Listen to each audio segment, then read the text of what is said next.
मुर्गियों के फार्म में एक बार निरीक्षण के लिए इंस्पेक्टर आया। इंस्पेक्टर, तुम मुर्गियों को क्या खिलाते हो? पप्पू बोला, बाजरा। इंस्पेक्टर, खराब खाना, इसे गिरफ्तार कर लो। नौकर बोला, चावल।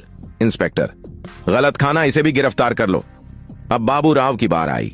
वह बहुत डर गया था। बाबू राव डरते डरते बोला, हम तो जी मुर्गियों को 5-5 रुपए दे देते हैं कि जो तुम्हारी मर्जी है जाकर खा लो।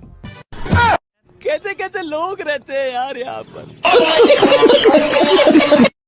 दोस्तों, नदी किनारे एक छोटा सा गांव था। उसी गांव में एक मंदिर था। एक बार बहुत बारिश हुई, नदी बहने लगी और गांव में बाढ़ आ गई। एक आदमी मंदिर की ओर भाग कर आया और उसने पुजारी को बताया, बाढ़ का पानी हमारे घरों में घुस गया है और बढ़ता ही जा रहा है। सभी लोग सुरक्षित स्थान पर जा रहे हैं और मैं आपको साथ लेने आया हूँ। पुजारी बोला, मैं तुम सब की तरह नास्तिक नहीं हूँ, मुझे बचाने भगवान आएंगे, मैं मंदिर से नहीं जाऊंगा। यह सुनकर वह आदमी चला गया। कुछ ही देर में पानी का स्तर बढ़ने लगा और पानी मंदिर में घुसने लगा। पुजारी मेज पर चढ़ गया। थोड़ी देर बाद एक आदमी नाव से पुजारी को बचाने के लिए आया, लेकिन पुजारी उसके साथ भी नहीं गया। पानी बढ़ता रहा और मंदिर की छत तक पहुंच गया। पुजारी मंदिर के छत पर चढ़ गया। जल्द ही पुजारी को बचाने एक हेलीकॉप्टर आया, लेकिन पुजारी ने उसे भी मना कर दिया। अंत में मंदिर लगभग पानी के नीचे डूब गया और पुजारी डूबकर मर गया। जब वह भगवान के पास पहुंचा तो बोला, मैंने आपकी जीवन भर पूजा की और आप पर विश्वास बनाए रखा, आप मुझे बचाने क्यों नहीं आए? तभी एक आवाज सुनाई दी, अरे पागल, मैं तुम्हें 3 बार बचाने आया था। एक बार उस आदमी के रूप में आया, फिर मैं एक नाव के साथ आया था और उसके बाद मैं एक हेलीकॉप्टर के साथ भी आया था, मगर तुमने मुझे नहीं पहचाना, तो इसमें मेरा क्या दोष है?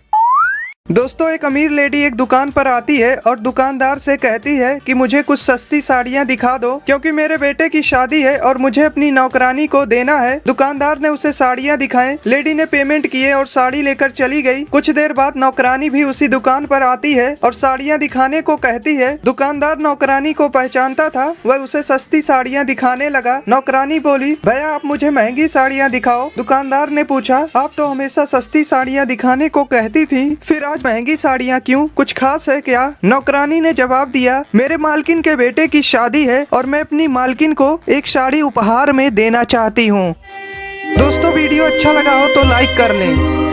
दोस्तों, एक बूढ़े अंकल अंडे बेच रहे होते हैं। तभी एक लड़की उनके पास आती है और पूछती है कि आप अंडे कितने में बेच रहे हैं? अंडे वाले ने कहा, 10 रुपए का एक अंडा। लड़की बोली, मैं 50 रुपए में 6 अंडे लूंगी, देना हो तो दो, नहीं तो मैं चली जाऊंगी। बूढ़े अंकल ने कहा, मैडम आज मैं अभी तक एक भी अंडा नहीं बेच पाया हूँ, आप मेरी पहली ग्राहक है, इसलिए आप मनचाही कीमत पर अंडे ले जाओ। लड़की ने अंडे लिए और यह महसूस करते हुए चली गई कि वह जीत गई। वह अपने कार में बैठी और अपने दोस्त के साथ एक रेस्टोरेंट में चली गई। कुछ समय पश्चात जब वह बिल देने गई तो बिल आया था 1400 रुपए। लड़की ने 1500 रुपए रेस्टोरेंट के मालिक को दिए। मालिक बोला, मैडम मेरे पास चेंज नहीं है। लड़की बोली, कोई बात नहीं सर, 100 रुपए टिप के तौर पर रख लीजिए। दोस्तों, कितना अजीब है ना, जब हम जरूरतमंदों से कुछ खरीदते हैं तो हम हमेशा यह क्यों दिखाते हैं कि हमारे पास पावर है।